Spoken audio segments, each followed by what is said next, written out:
c'est encore moi, le pasteur Bayou. Pour ce dimanche ici, j'aimerais avoir une réflexion, partager avec vous le psaume 33. C'est un psaume de dévotion, d'assurance, d'attachement, où il y a des promesses que Dieu nous promet à nous, chrétiens, pour nourrir notre foi, pour cultiver, pour instruire notre foi. Et ma réflexion, ça sera sur le verset 10 à 11, où il est question dans ces psaumes: l'Éternel renverse le dessein des nations et il anéantit le projet de peuple. Suivez-moi, vous allez voir ma réflexion sur ce point-là, que l'Éternel renverse leur dessein, leur plan, leur arrière-pensée, leur conception. Il le renverse. Leur préméditation, il le renverse. Leur machination, leur programme, leur proposition, leur résolution pour la terre. Le Seigneur, l'Éternel renverse. Je vous invite à me suivre dans ma réflexion pendant ces temps de culte. Merci. Bien-aimés, bonjour. Nous allons commencer notre culte ce matin encore en confinement, on est à la maison. Nous avons pasteur Mbayo ici présent qui va nous apporter cette parole. Que cette parole puisse nous apporter la joie, que cette parole puisse nous guérir, que cette parole puisse entrer dans nos maisons ce matin, que cette parole entre dans nos vies, entre dans nos maisons, entre dans nos situations pour nous guérir, pour nous protéger, pour nous faire du bien. Mais bien-aimés, merci pour tous ceux qui vont nous suivre. Et merci pour les 9 abonnés, les 10 abonnés que nous avons. Merci, que Dieu vous bénisse. Que la gloire et l'honneur, la puissance de l'Éternel soient avec vous. Amen. Merci Seigneur. Amen. Gloire soit rendue à Dieu. Je vous salue tous dans le nom du Seigneur Jésus-Christ. Encore ce dimanche, Dieu nous a fait grâce, comme dit le psalmiste. Il dit la joie du Seigneur, c'est la journée que le Seigneur a faite, qu'elle soit pour nous un sujet de joie. Un sujet de joie. Et la joie du Seigneur, c'est notre force. Ce matin, j'aimerais partager avec vous le psaume 33. C'est un psaume qui est parmi les catégories. Lorsque nous catégorisons des psaumes, il y en a au moins 8 catégories de psaumes. De psaumes. Il y a des psaumes de dévotion, il y a des psaumes de pénitence, il y a des psaumes d'imprécatoire, il y a des psaumes de cantiques, de louanges, de degrés. Il y en a 8 comme ça, le psaume de louanges, des psaumes acoustiques, qui est des psaumes de poèmes. Il y en a des psaumes historiques et des psaumes messianiques. Mais en particulier, je veux mettre l'accent sur le psaume 33 dont nous allons partager, que ça me vient vraiment à cœur. J'ai été inspiré par un homme de Dieu alors qu'on parlait au téléphone. Il va me dire: mais papa, tu vois le psaume 33 à partir du verset 10. J'ai dit: oh mon Dieu, le Seigneur m'a donné le message de ce dimanche. J'aimerais décortiquer, étudier ces psaumes de dévotion ensemble avec vous. Pourquoi ces psaumes? C'est un psaume de dévotion, c'est tout simplement, c'est un psaume d'attachement, d'amour, d'adoration, d'affection, et qui renferme, et surtout, c'est un psaume qui renferme de précieuses promesses personnelles que Dieu nous donne et que Dieu nous donne. Et c'est par ces psaumes, ces promesses est susceptible de nourrir notre foi, d'instruire notre foi, de cultiver notre foi, la foi chrétienne, de nous rendre inébranlables, d'avoir de l'assurance. Alors, nous lisons le 5 premiers versets sans trop faire de commentaires dans un premier temps. Nous lisons Psaume 33. Je lis et puis en même temps je fais un peu 2-3 commentaires comme ça par rapport à ce qui va m'inspirer, par rapport à ce qui va venir d'emblée comme ça. Donc nous lisons le psaume 33 à partir du premier verset. Il dit: juste réjouissez-vous en l'Éternel. Voilà, d'emblée comme ça, je vous fais remarquer que cette expression nous les trouvons dans les évangiles, dans les épîtres de Paul, aux Thessaloniciens, 1 Thessaloniciens chapitre 5, Paul il met l'accent sur ça. Il dit aux Thessaloniciens chapitre 1 Thessaloniciens chapitre 5, le verset 16, il dit « Réjouissez-vous toujours, soyez dans la joie, soyez joyeux, toujours. » Et puis, le verset 16, et puis le verset 17, il dit « Priez sans cesse ». Donc, on ne peut pas prier si on n'est pas dans la joie. Alors, ici encore, il dit, Paul, ici, ça, c'est le psalmiste, nous ne savons pas, bon, ben, les érudits dit que ça doit être David, bon, ben, ici, il n'y a pas le nom de l'auteur, nous sommes en train d'étudier ces psaumes, c'est que nous savons, le psalmiste dit que le juste réjouissez-vous en l'Éternel. La louange siège aux hommes droits. La louange siège aux hommes droits. J'aime l'autre version qui dit « La louange convient aux hommes droits ». Aux hommes droits. Donc la louange ne convient pas à tout le monde. Quelqu'un qui n'est pas droit, il n'aimerait jamais louer le Seigneur. Quelqu'un qui est incrédule, il n'aimerait jamais louer le Seigneur parce qu'il n'est pas droit. Quelque part, il va se sentir mal à l'aise. Quelque part, ça va le déranger. Ça va le déranger. Donc, je continue.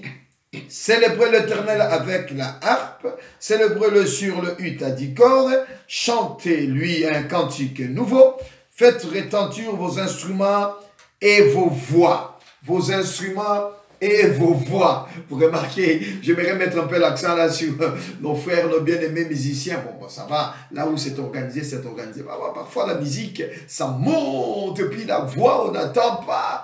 Mais c'est beau, c'est meilleur lorsqu'on entend et la musique, et la voix, c'est qu'on dit, c'est qu'on écoute.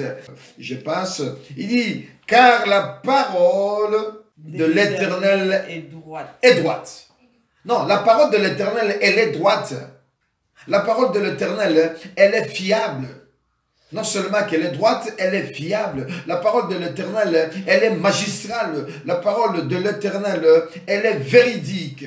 La parole de l'Éternel, elle est droite. Elle n'est pas fausse, elle n'est pas courbée, elle est droite. Et toutes ses œuvres s'accomplissent avec fidélité. La parole de l'Éternel, elle n'est pas fausse, elle est droite, elle est vraie, elle est fiable, elle est magistrale, elle est parfaite lorsque nous la déclarons avec assurance. La parole de l'Éternel. Formidable. Revenons dans la pensée de ce texte. Il dit quoi? La parole de l'Éternel, elle est droite. Et toutes ses œuvres s'accomplissent avec fidélité. Non, avec fidélité, il n'y a pas de magouille, il n'y a pas de tricherie dans la parole de Dieu. Elle s'accomplira certainement. Il aime la justice et la droiture. On s'arrête un peu au verset 5. Il aime la justice et la droiture. Qui aime la justice et la droiture? Le Seigneur, Dieu, sa parole. Michée, lorsque nous lisons Michée chapitre 6, je viendrai à la fin de ce Michée chapitre 6, mais là du moins je l'évoque puisque je l'ai déjà cité. Michée chapitre 6, le verset 8, il est dit, on t'a fait connaître, ô homme, actualisons la parole de Dieu, enlève homme, mets ton nom. On t'a fait connaître, oh Bayo. On t'a fait connaître, oh Nyota. Formidable. On t'a fait connaître, oh Sarah. On t'a fait connaître. Actualisons la parole de Dieu. Enlève homme, mets ton nom. Mets ton nom. Il faut que ça soit au singulier. Invite, comment dire? Bon ben, actualisons la parole de Dieu. On t'a fait connaître ce qui est bien et ce qui est l'Éternel attend de toi et ce que l'Éternel te demande. Et ce qu'il te demande quoi? L'Éternel te demande de pratiquer la justice. L'Éternel te demande de pratiquer la justice et que tu aimes la miséricorde et que tu marches humblement avec ton Dieu. Que tu marches humblement et que tu pratiques la justice. Oh mon Dieu, mon Dieu, mon Dieu. Il est temps, bien-aimé dans le Seigneur. Il est temps de prendre de bonnes positions. Il est temps de prendre de bonnes dispositions de cœur. Il est temps de nous déterminer, de nous situer. Il est temps de nous orienter. On t'a fait connaître, oh Oh homme, on t'a fait connaître ce qui est bien. On t'a pas fait connaître ce qui est mauvais, ce qui est mal, ce qui est magouille, ce qui est injustice. Non, on t'a fait connaître ce qui est bien. Alors si on t'a fait connaître ce qui est mauvais, donc, qui c'est qui t'a fait connaître ce qui est mauvais? C'est la question qu'on peut se poser. Amen. Nous, on dit, on t'a fait connaître ce qui est bien. Et bon, ben, comment que ça te fait que toi, moi, nous connaissons ce qui est mal et nous pratiquons ce qui est mal? Il y a un souci. Oh, alléluia. Oh, alléluia. Il est temps de réaliser, il est temps de comprendre et de saisir aussi bien notre responsabilité, dans les cas échéants, notre culpabilité. Si quelque part il y a des culpabilités, il est temps de prendre une bonne résolution, Amen. Une bonne position. Amen. Alléluia. Amen. Je ferme cette parenthèse, je reviens dans mon texte, je reviens dans ces psaumes de dévotion que nous sommes en train de partager, un psaume d'attachement, un psaume qui nous rassure, qui nous nourrit notre foi, un psaume qui nous cultive, qui nous instruit que la parole de Dieu, elle est vraie, elle est fiable, elle ne change pas, elle ne mentira pas. Oh, alléluia. On est au verset 6. Il dit, avant de dire le verset 6, il dit, la bonté de l'Éternel remplit la terre. J'aime bien jouer avec des mots comme ça. Et puis, je m'avance un peu, je me lance dans ma réflexion, dans mes réflexions. Non seulement il y a la terre, mais j'aime bien mettre les choses au singulier, au lieu que ça reste tout le temps au pluriel. Il dit quoi? Il dit, la bonté de l'Éternel remplit la terre. La bonté de l'Éternel remplit la terre de Vonvelin, la terre de Congo, la terre de Congolo. Alléluia. Congolo, c'est mon village, je suis Mba. Remplis la terre de l'Afrique, remplis la terre de l'Europe, remplis la terre de l'Amérique, remplis la bonté de l'Éternel, remplis l'Océanie, l'Australie, la bonté de l'Éternel. Oh, nous sommes dans le sujet, Il fallait bien souligner la terre là. Il remplit la terre, la bonté de l'Éternel. Il est rempli comme il le veut. C'est Dieu qui remplit la terre du Congo, de l'Afrique, ou de l'Océanie, de l'Europe, de l'Amérique du Nord, du Sud, de l'Asie. Il est rempli sa bonté. Alléluia. Les ciels ont été faits par la parole de l'Éternel. Non pas par des paroles magiques, non pas par des paroles de formules, mais non, par la parole de l'Éternel. Il a dit que la terre soit et la terre fut. Il n'a pas fait de cantation, il n'est pas allé chercher M. Bifoulani, Madame Bifoulani, venez m'aider parce que, mais non, il a dit et la chose, ça s'est accompli. Et la chose, ça s'est accompli. Oh, décortiquons ces psaumes. Elle est puissante. Il est puissant, ces psaumes. Décortiquons ces psaumes. Il est bien. J'aime bien. Je m'énouis. Et toute leur armée par le souffle de sa bouche. Il annonce en un tas l'eau de la mer. Il met dans des réservoirs des abîmes. Vous vous imaginez la capacité, la puissance de Dieu. Il prend l'Océanie tout entière, il le met dans des réservoirs. C'est Dieu. Hein? Il le met dans des réservoirs. Mon Dieu. Si ce Dieu-là est capable de mettre tout, de le mettre en une masse et de le mettre dans les réservoirs, à combien plus forte raison? Je reviens. Nous sommes en train de descendre. Au verset 8. Que toute la terre craigne l'Éternel. Que tous les habitants du monde tremblent devant lui. Craignez Dieu bien-aimé dans le Seigneur. Verset 9. Car il dit et la chose arrive. Il dit et la chose arrive. Il n'a jamais loupé à sa parole, il n'a jamais failli à sa parole. Tout ce qu'il a dit, il a toujours accompli. Et cela, c'est toujours exécuté. Oh, alléluia. Oui, l'Éternel, notre Dieu. Ensuite, nous lisons le verset 10, on va partager avec assurance, avec conviction, qui va nous réfléchir, qui va nous amener à une bonne réflexion. Car il dit, et la chose arrive, il ordonne et elle existe. La chose arrive. arrive et la chose, elle existe. Ce Dieu qui parle, bien aimé dans le Seigneur, vous et moi, nous n'étions pas là, on n'était pas encore nés, nous qui sommes nous sommes de ce siècle ici. Hein. Avant ça, il y a eu des siècles avant, il y a eu des siècles avant, Dieu en avait déjà parlé et les choses ont toujours été ainsi. Mais pourquoi nous, la génération d'aujourd'hui... allons-y. Prenons le verset 10. Il dit quoi? L'Éternel renverse. Il renverse quoi? Le dessein de nation. Il anéantit le projet de peuple. Il anéantit. L'Éternel renverse. L'Éternel renverse. Il renverse vos projets. Il renverse vos décisions. Il renverse vos arrière-pensées. Ce que vous avez dans vos têtes là. L'Éternel va les renverser. Il renverse vos conceptions. Il renverse vos préméditations. Vous préméditez quoi pour sa terre?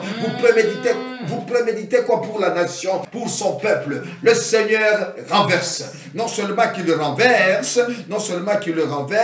il les anéantit, vos projets que vous avez contre le peuple de Dieu et que vous avez contre le peuple. Oh mon Dieu, il renverse le projet que vous formulez pour des tribus, pour des communautés, pour des ethnies, pour un peuple, pour un peuplade. Et si vous avez des projets de décimer le Seigneur, je l'ai dit dans la Bible, il fait quoi? L'Éternel renverse. Il renverse le projet de ceux qui cherchent à décimer un tribu, une communauté, une ethnie. Le Seigneur renverse. Non seulement qu'il va les renverser, il va les anéantir. Non seulement qu'il va les anéantir, il va les écraser. Non seulement qu'il va les écraser, alléluia. C'est pour cela que nous sommes là. Nous sommes sa créature. Vous n'êtes pas vous seulement, vous, la créature de Dieu. Nous sommes tous sa créature. Et c'est ainsi qu'il a dit, la bonté de l'Éternel remplit la terre. Remplit la terre des Chinois, remplit la terre des Français, remplit la terre des Américains, remplit la terre des Africains, des Congolais. Il remplit, mais c'est sa bonté. Mais vous êtes qui pour que vous preniez une résolution, une décision à dire, ah non, ils sont beaucoup, ils sont nombreux, il faut le décimer. Non, monsieur, madame, Douran, Bifoulani, Songolo Baka. Non. Le fait seulement de dire ça, le fait seulement que vous... Dire encore, c'est parce que c'est sorti à ta parole. Le fait seulement de penser à ça. Quand vous commencez déjà à penser à ça, avant de le dire, avant de l'écrire, avant de le déclarer, vous l'avez déjà pensé. Vous étiez sur votre lit, vous dormez comme ça, c'est vous le Dieu, vous vous dites, ah non, ils sont nombreux, comment on va aller jusqu'à 2040, à 2050, ce n'est pas possible. Mais il est où ton problème? Dieu vous a dit qu'il a échoué. Sa parole, elle est fiable, elle est magistrale. Sa parole, elle est vérité. Elle se dit, au verset 8, et verset 8 dit, car il dit, la chose arrive. Il ordonne et elle existe. C'est lui qui a dit, remplissez la terre. Remplissez la terre. Il a dit, il dit quoi? Verset 11. J'aime bien le verset 11. Le dessein de l'Éternel subsiste à toujours. Et les projets de son cœur, de génération en génération. Cette génération passera. L'autre viendra. Celui de 40 viendra. Celui de 50 viendra. Celui de 100, de 2100 viendra. Mais il est où votre problème? Dieu nous a dit qu'il est fatigué. Dieu a dit qu'il n'arrivera pas à nous gérer. Pas du tout. Il a dit, remplissez la terre. Notre part, c'est de remplir la terre. Et puis la part de Dieu, c'est de nous gérer. C'est ça qu'on appelle la dispensation, l'économie de Dieu. La dispensation, l'économie de Dieu. La manière dont Dieu gère Dieu. C'est Dieu qui gère le monde. Ce n'est pas monsieur FMI, monsieur Nani. Mais non, monsieur, madame FMI. Mais non, ce n'est pas vous qui gérez la terre. La terre est gérée par Dieu. Amen. Un peu plus loin dit, l'ange de l'Éternel campe autour de ceux qui les craignent. Les anges sont là, ils sont là. Mais vous allez voir qu'il y a vraiment une confusion de votre camp. Parce que si vraiment tout était bien, tout était en place, il n'y avait pas. Si tout était, il dit, la richesse de la... Oh, my God. Prenez un peu le verset 12, avant que je me lance dans le verset 12. Vous savez, une fois Dieu pose la question à Job. Il dit, Job, Job, où étais-tu quand je créais la terre? Où étais-tu? J'avais fait un examen sur l'Ancien Testament. On m'avait posé la question, comment est-ce que Dieu a répondu à Job? La réponse de Dieu à Job. C'était une question de l'Ancien Testament. Oh mon Dieu, j'ai fait une page, j'ai écrit. Mais mon professeur là, il m'a donné 8 à cause juste d'un mot. Et puis il a souligné ça. Lorsque j'ai écrit à l'immensité de sa grandeur, il coche là, il dit, oui, je dis, oh c'est bon. Il dit, oui, monsieur Mbayou, c'est parce que Dieu a répondu à Job dans l'immensité de sa grandeur. Dans l'immensité. Oh, retenez bien cette expression-là, ce n'est pas donné à tout le monde. Dieu a répondu à Job dans l'immensité de sa grandeur, de sa richesse, de sa gloire. Tu étais où, Job, hein? Quand moi j'ai créé la terre, quand moi j'ai fait toutes ces choses, tu étais où, hein?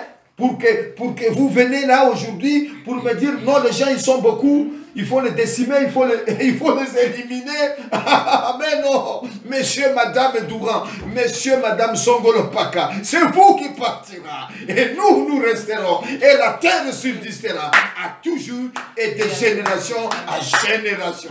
Oh, oh, oh, oh. Alléluia, c'est formidable. Nous lisons le verset 12. Errez la nation dont l'Éternel est Dieu. Heureuse la nation dont l'Éternel est le Dieu. Heureuse la nation dont l'Éternel est le Dieu. Heureuse la famille dont l'Éternel est le Dieu. On va individuellement, parce qu'il y a des familles, l'Éternel n'est pas Dieu. Justement, c'est ça votre problème. Vous, votre maison, à vous, votre famille, à vous, votre nation, à vous, Dieu n'est pas, l'Éternel n'est pas votre Dieu. Eh bien alors, ça va faire des soucis. Vous faites des soucis pour les autres, mais nous croyons. Heureuse la famille, le foyer, la nation, le tribu, la commune, la zone, la ville. Dont l'Éternel est Dieu.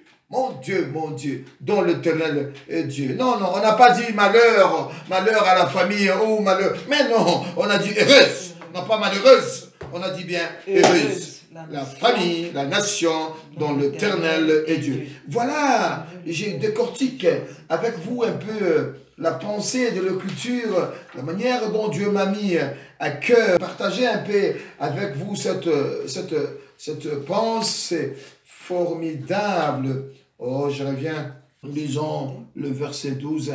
Heureux le peuple qu'il choisit pour son héritage. Mais voici, Seigneur, nous voici, Seigneur, nous sommes ton héritage. Nous sommes ton héritage. C'est que l'amour, le Père nous a tant aimés. Il nous appelle ses enfants. Wow, wow, wow. Il nous appelle ses enfants. Je disais, Osée chapitre 4, le verset 6. Mon peuple est détruit parce qu'il lui manque la connaissance. On connaît bien ce texte et parfois on s'arrête jusque là. On n'aime pas aller plus loin. Mais le texte il continue de dire, puisque tu as rejeté la connaissance, je te rejetterai. Et tu seras dépouillé de mon sacerdoce. Vous voyez, le texte ne s'arrête pas seulement, oh, tu ne connais. Non, il faut aller plus loin. Il faut aller plus loin. Et encore, il continue de dire, puisque tu as oublié la loi de ton Dieu, j'oublierai aussi tes enfants. J'oublierai aussi tes enfants. Alors, revenons dans le psaume 33, que nous sommes en train de partager. J'oublierai aussi tes enfants. Il dit, heureux le peuple qu'il a choisi pour héritage.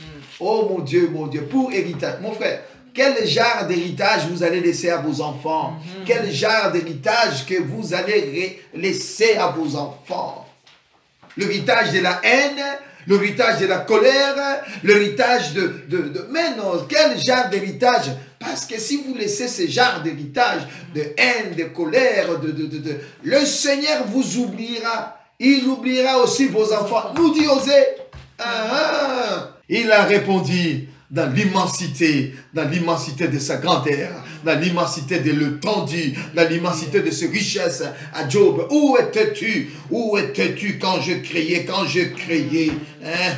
Oh mon Dieu, j'aime bien revenir un peu sur ce texte-là encore, sur le verset 11. Le dessein de l'Éternel subsiste à toujours. Et le verset 10, l'Éternel renverse le dessein des nations. Il renverse les anéantis. Il va les anéantir. Quel est votre dessein à vous par rapport à la terre, par rapport à la nation, par rapport à notre univers, par rapport... C'est des questions que nous devons nous poser. Et lorsque nous nous posons ce genre de questions, nous laissons le Créateur, lui-même. Le Créateur gère la terre, la manière dont il a prévu de le faire. Ce n'est pas à nous de... Mais non, nous faisons notre part. Notre part à nous, c'est de remplir la terre. Et la part de Dieu, Dieu va le gérer. Dieu, il sait ce qu'il va faire. Au temps convenable, il viendra. Oh, ne vous en faites pas. Il y aura la fin. La fin, il y aura. Si ça remplit, il n'y a plus de place. Eh bien, qui sait si c'est bientôt la fin? Bientôt c'est la fin. Laissez Dieu faire. Laissez Dieu faire. Le jugement sera là. Le jugement est bel et bien réel. Mais si vous déjà dans votre cœur, j'aime bien, au lieu de le cœur, dans votre pensée, vous préméditez, vos préméditations de faire quoi? D'aider Dieu? Non. Dieu là, tu ne peux pas. Laissons-nous d'abord éliminer certaines ethnies, certaines peuplades. Mais non, ce ne sera pas une bonne chose, mon frère. Là, vous êtes en train de signer votre arrêt, votre ordonnance de mort, dire que moi, j'irai en enfer. Oui, je vous le dis, c'est vrai. Si quelqu'un ne vous le dit pas, si les scientifiques ne vous le disent pas, laisse-moi vous le dire. Je suis homme de Dieu, serviteur de Dieu. Une mauvaise pensée engendre une mauvaise action. Vous voyez? La pensée, le déluge est venu dans le monde, c'est à cause de quoi? Ce n'était pas à cause de la méchanceté, mais c'est à cause de la mauvaise pensée. Dieu a dit, wow, mon Dieu, regarde ces gens-là, comment ils pensent. Eh bien, c'est ce qui se passe déjà actuellement. Le psaume 33, oh formidable, il est où? L'Éternel regarde du haut des cieux. Il fallait qu'on termine par là. L'Éternel regarde du haut des cieux. Il voit tout le Fils de l'homme. Alléluia. Enlève le Fils de l'homme. Il te voit individuellement. Il te voit, toi Sarah, toi Grâce, toi Mbayo, toi Nathalie, toi. Mets ton nom. Il le voit. En un clin d'œil, l'Éternel te voit. Dans ton bureau, dans le Sénat là-bas, dans vos loges, il vous voit. Pendant que vous êtes en train de préméditer, de manipuler, il vous voit. Alléluia. Vous allez vous cacher où? David lui-même a dit, où irai-je loin de ta face? Où me cacherai-je? Partout tu me vois. Je vais là-bas, tu me vois. Je vais en enfer, tu me vois. Je vais en Afrique, je me casse sur la lune, tu me vois. Je vais me cacher où? Oh mon cher ami, je vous apprécie beaucoup. Je vous aime et je ne fais que vous dire la vérité. Peut-être ces choses, vous ne pouvez pas les dire. Mais non, mais c'est ça. Si peut-être vous ne voulez pas, laisse-moi quand même parler à la génération de vos enfants, à ceux qui ont 20 ans. Oh mon enfant, toi qui as 20 ans, qui as 25 ans, écoute-moi, va voir ton père, va lui dire, papa, ce que tu dis là, ce n'est pas bien. Vous partirez, tu partiras un jour. Mais moi, je vais rester avec ces gens-là. Ça va se passer comment, hein, papa? Ouh, alléluia. Formidable. Il regarde. Il dit quoi? L'Éternel regarde du haut des ciels. Il voit tout le Fils de l'homme. Dieu, du lieu de sa demeure, il observe. Il observe l'observation. Il est tenté d'observation. Tes gestes, tes mouvements, tout ce que tu fais. Ah mon Dieu! Si tu vas chez ta maîtresse, il voit. Si tu vois dans les nannies, il voit. Si tu vois là-bas, Dieu, il te voit partout. Tu caches à ta femme, tu caches à ton mari, tu caches. Il te voit. Monsieur comment il s'appelle l'américain là? Il te voit. Formidable. Il observe tous les habitants de la terre. Lui qui forme leur cœur. Lui qui forme leur cœur, c'est-à-dire lui qui forme leur pensée. Ta pensée à toi, Dieu le tient dans ta main. Ta pensée à toi. Elle est comment ta pensée? Elle est bonne, elle est mauvaise. Elle crée quoi t'en penses? Il forme leur cœur, leur pensée à tous. Et qui est attentif à toutes leurs actions. Dieu est attentif à toutes nos actions. À toutes nos actions. Elles sont comme à tes actions. La mauvaise pensée engendre une mauvaise action. Vous engendrez quoi? Vous les gérez comment vos pensées? Vous les gérez comment? Vous les gérez comment? Ah non, non, non, non. À décimer les gens, non, non, ce n'est pas une bonne chose. Ce n'est pas une grande armée qui sauve les rois. Ce n'est pas une grande armée qui sauve les rois. Ce n'est pas une grande force qui délivre les héros. Non, non. Vous n'avez qu'à voir des armées. Mais, monsieur, madame Corona, il entre chez toi, il entre chez le roi, il entre chez le premier ministre, il entre chez le bourreau, il entre chez le boueur. Monsieur, madame Corona, entre chez tout le monde. Il entre chez tout le monde. Sans exception, vous-même vous le fabriquez et il vous attaque vous-même. Vous-même vous le mettez en place, il va tous vous anéantir. Mais nous les chrétiens, nous sortirons tête haute. Amen. Nous sortirons tête haute. Parce qu'il dit, l'ange de l'Éternel campe autour de ceux qui le craignent. Démon, arrête-toi. Au nom de Jésus, la victoire est certaine. Dans le nom de Jésus. Corona, arrête-toi. Au nom de Jésus, la victoire est certaine. Ce n'est pas une grande armée qui sauve les rois. Ce n'est pas une grande force qui délivre les héros. Ah non, non, non, non. Le cheval est impuissant pour assurer le salut. Ah non, non, non, non, non, non. Et toute sa vigueur ne donne pas la délivrance. Jamais. Ne donne pas la délivrance. C'est lui qui donne la délivrance. C'est l'agneau pascal. L'agneau pascal, il y a une semaine, l'agneau pascal, il s'est donné en sacrifice expiatoire. Le grand prêtre, le grand sacrificateur. Il est entré une seule fois, une fois pour toutes. Il est entré dans le lieu saint de saints. Le voile est déchiré. C'est celui qui donne la délivrance. Ce n'est pas monsieur, madame Durand que vous allez donner la délivrance. Amen, non. Amen, non. Ce n'est pas bien, mon frère. Ce n'est pas bien. Laissons-nous quand même aussi, et laissons-nous quand même parler aussi. Il n'y a pas que seulement vous. La terre, la beauté de l'Éternel remplit la terre. Mon âme bénie. On est au combien là? 18. Voici l'aigle de l'Éternel. L'aigle. Non pas les jumelles, non pas les caméras, non pas les jumelles, non pas les caméras, mais l'aigle de l'Éternel est sur ceux qui les craignent. Toi qui craignez, vous qui craignez Dieu, Dieu vous voit. Vous qui craignez Dieu. Mais si déjà l'œil de l'Éternel est sur ceux qui craignent Dieu, et à combien plus forte raison, vous qui ne craignez pas Dieu, vous allez vous cacher où? Vous allez vous cacher où? Avec des millions de dollars, vous les cachez là. Oh my God! Je ne vais pas, je suis apolitique, mais je lance un mot comme ça pour dire à monsieur, madame qui a des millions de milliards de Congo. On a béni le Seigneur. L'argent de Congo est là et restera toujours là. Vous passerez, vous allez tous passer, mais l'argent sera là. Mobutu est passé, l'argent est là. Nani est passé, l'argent est là. Monsieur, il est passé, l'argent est toujours là. La France sera toujours là. Nous passerons tous. Mais nous devons laisser un bon héritage à nos enfants. Et c'est quel héritage que nous devons laisser à nos enfants? La connaissance de la parole de Dieu. A dit Osée 4:6. Osée 4:6 a dit, mon peuple périt parce qu'il lui manque la connaissance. Laissons la connaissance à nos enfants. Si on rejette la connaissance de la parole de Dieu, il vous rejettera. Non seulement qu'il vous jettera, il oubliera même vos enfants. Vous voyez comment est-ce que le film va changer dans 50 ans, dans 100 ans, lorsque nous partirons.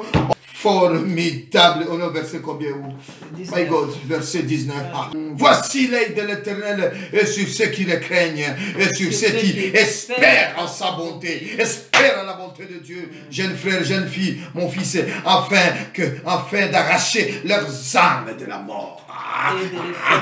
Et de le faire vivre au milieu de la famine. Famine ou pas famine, confinement ou pas confinement, il va nous arracher de ce danger-là et il va nous faire vivre. My God, on va s'arrêter là. Mon âme espère en l'Éternel.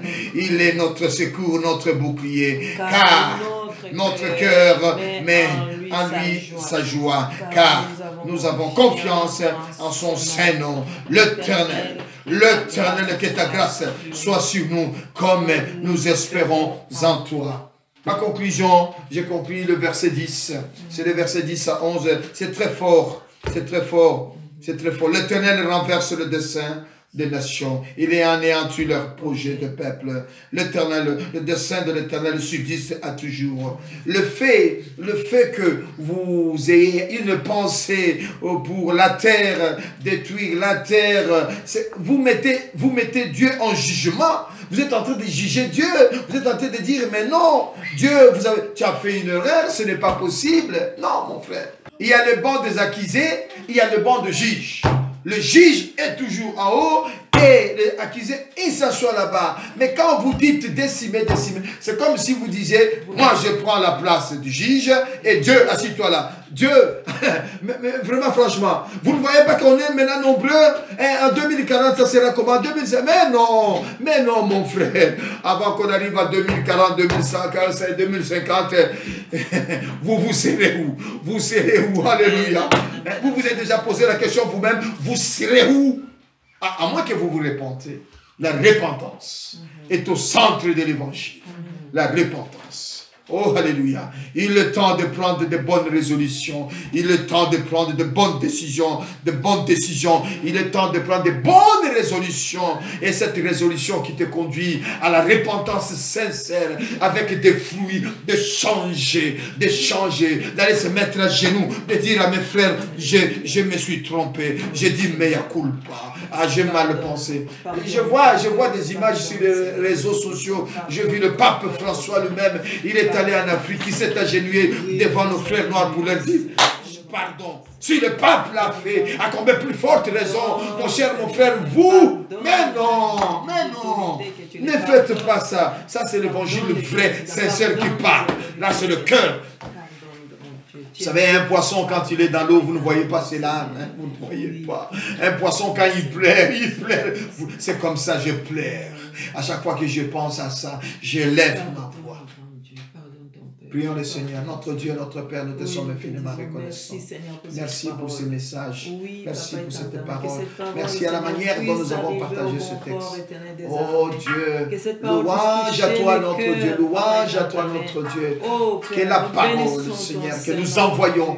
La parole, il dit, il a envoyé sa parole. J'envoie la parole de Dieu dans les assemblées. J'envoie la parole de Dieu dans les Genèves, dans les G combien. J'envoie les autorités de ce monde qui veulent décimer ce monde. Mais non. J'envoie cette parole afin qu'ils prennent conscience. Nous les conscientisons, Seigneur. Louange à toi, notre Dieu. Nous voulons remettre les familles qui sont confinées. Que le Seigneur prend soin d'eux, qui prend soin de nous. Dans le nom de Jésus, nous disons Amen. Amen.